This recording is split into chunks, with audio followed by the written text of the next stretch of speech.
Hi, Scrolling Along with Susan here. Hey, if you followed my video on how to make a tongue drum and want to build one yourself, this next video that I'm doing right now is the one to watch. I've learned so many helpful construction tips and tricks that I want to share with the rest of you to try to make it easier for you. Now that first build that I made out of cherry, that's kind of my experimental tongue drum. I've been basically testing different styles of highering and lowering the keys on that one. But I have built 3 other ones that are pretty decent that I want to share with you. So stay tuned if you want to build a tongue drum. But this first little guy, I kind of built in a hurry as a test. It needs to be cleaned up quite a bit with the glue, but I thought, I'm just going to put it together real quick and kind of see what comes out of it. It's just made out of pine, and the top is sassafras.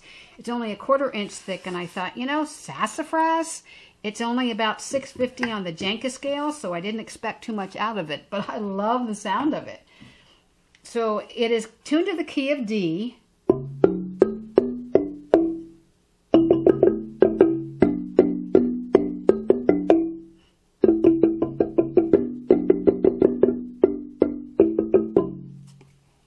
And it was a really nice experimental one. My next one, which is walnut, it is 3/4 inch thick. Again, these are not my patterns. I use the pattern on the internet for these, and the next build that I make is going to be my own pattern. This is tuned to the key of D2.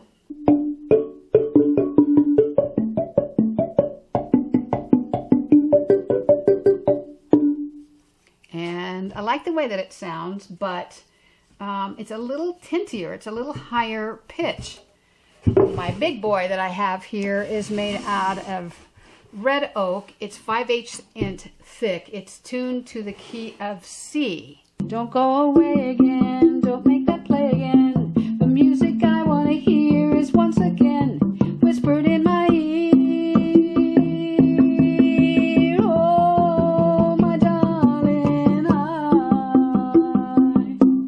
All right, the first and most important thing is to have a plan when you're cutting out your tongue drum. Find out the size you want to work with, the depth, the type of material you want to work with, and find out, what do you want to do with this? Do you want to be able to play in a band with this? Do you want it to be chorded? Do you just want it to be notes so you can play each individual note? I find it better if you have a chorded tongue drum so that you can actually play a chord at a time, like playing on a piano or a guitar. So I made this chart. What I did is, for instance, in the key of C, I have 1, 4, 5, and 6 chord progressions so that I can plan 12 keys that will have all of these notes that will be in the key of C on them. Let's talk a little bit about the type of wood to use for the top of your tongue drum. You want it at least 5/8 inch thick to 3/4 inch thick so that you have plenty of carving room on the bottom to raise or lower the key. The other thing to consider is the type of wood to use. This is called a Janka scale, and this tells you the hardness of the hardwoods. And most of the professionals will be using Padauk or Wenge, and that's right around 1725 to 1630 hardness. These that I have made, my red oak is 1290, the walnut is 1010, and this sassafras is only 630, even though I like the sound. So if you're going to be making only one, or you want to make the best that you can the first time around, I would try to go with like a hard maple or a red oak with a higher Janka scale. The sides, it's probably best to say about 3/4 inch thick. This is only about 5/8 inch thick.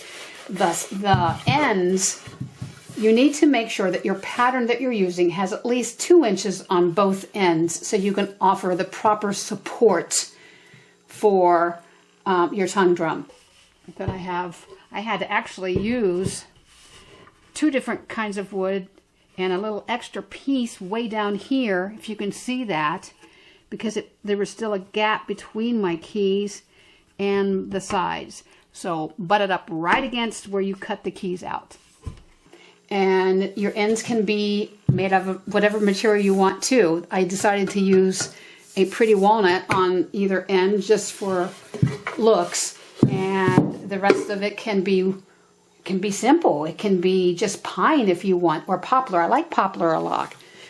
Your sound chamber on the bottom is also going to make a difference and what kind of sound that you get from the top. My little 6 key is about 4 inches deep. My 12 key, which is 18 inches long, is 6 to 6.5 inches deep.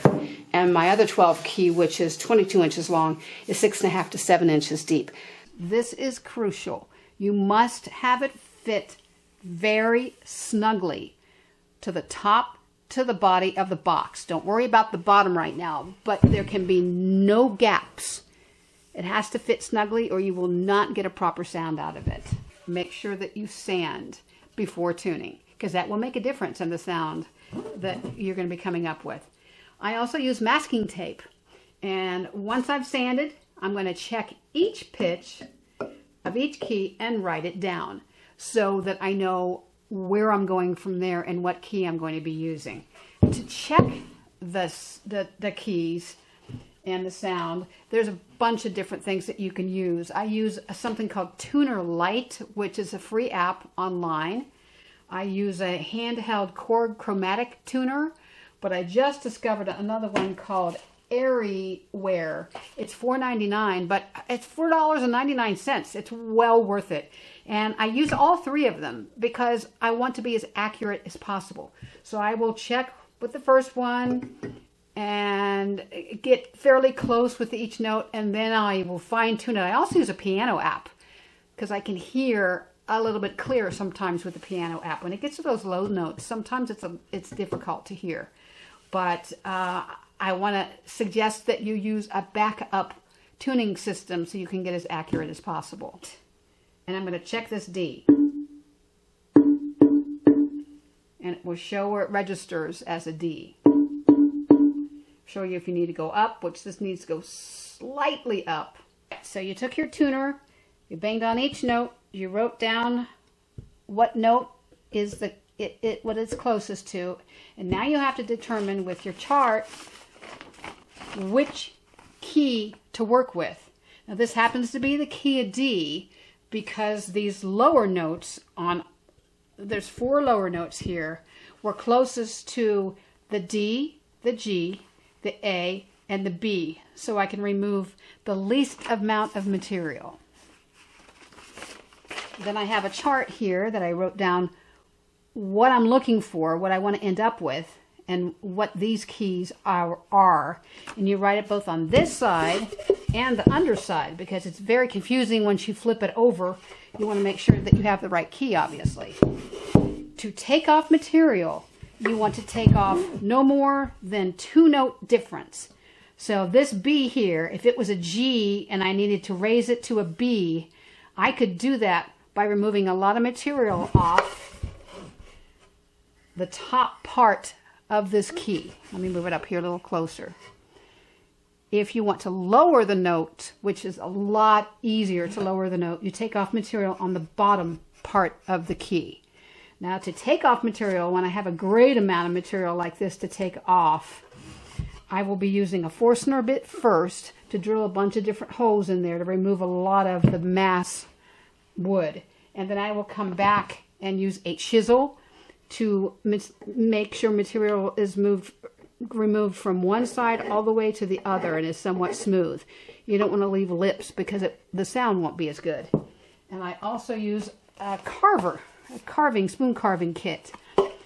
This one note, this G note, was really low, and I had to raise it more than 2 notes. So I actually carved off extra material off of the actual key so that I would still be working within a 2-note range there. I will tell you right now, this is very tedious and very time consuming. Many times I would cut for 2 hours, leave it for the day, come back, do it again for a couple of hours. My listening to the tune is a little bit easier, and I know basically what I need to do. So take your time with it. You've worked on your tongue drum. You've removed material. They're pretty close to the notes that you want. Then you get this awful buzzing sound on one or two of your keys. This is the way that I found to fix it.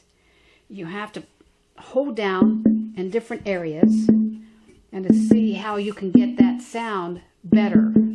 And not, of course, there's none that are buzzing here because I fixed them. But you need to find out where that buzzing is coming from and how to fix it. I found on this A key that if I drilled a hole, remember it's got a lot of mass under here with the supports on the sides. If I drill a hole, not where I cut, but just on this side of where I finished cutting the key, I drilled a hole the size of a dowel rod, cut a small piece of dowel rod, glued it in place, let it dry, then I took my Fat Max saw and sawed it off and then sanded it down. What happened with that, it did take care of the buzzing, but it actually lowered my key. So it will change the pitch. Every time you add something to underneath or on top, it's going to change the sound. So I had to remove more material on the A once I put this support in, but the buzzing was removed. Sometimes you have to put dowel rods here. On the other side, you only have 3/4 inch material. You may have to glue a piece of material in here on the side in order to put a dowel rod down in there. If you do that, it may change the sound of these keys. So what I suggest, if you have that buzzing and you don't think it's going to be removed through making the sound of the keys more accurate, go ahead and try to put your dowel rods in now before fine-tuning it. Well, I hope some of these tips will help you with the situations that I had and that I was able to correct. Maybe you won't have to go through all of those like I did and use my tips to build your own a little bit easier. The next thing I'm going to be doing in my next video is cutting a tongue drum out of Padauk, P-A-D-A-U-K. I've made my own pattern and I've made a duplicate of it. It's 18 inches long, 6 3/4 inches wide, and I honestly don't know how this is going to turn out. And it's going to be using 3/4 inch thick Padauk, and stay tuned and see. Thanks for watching. Hey, if you like what you see, click that like button. Bye for now.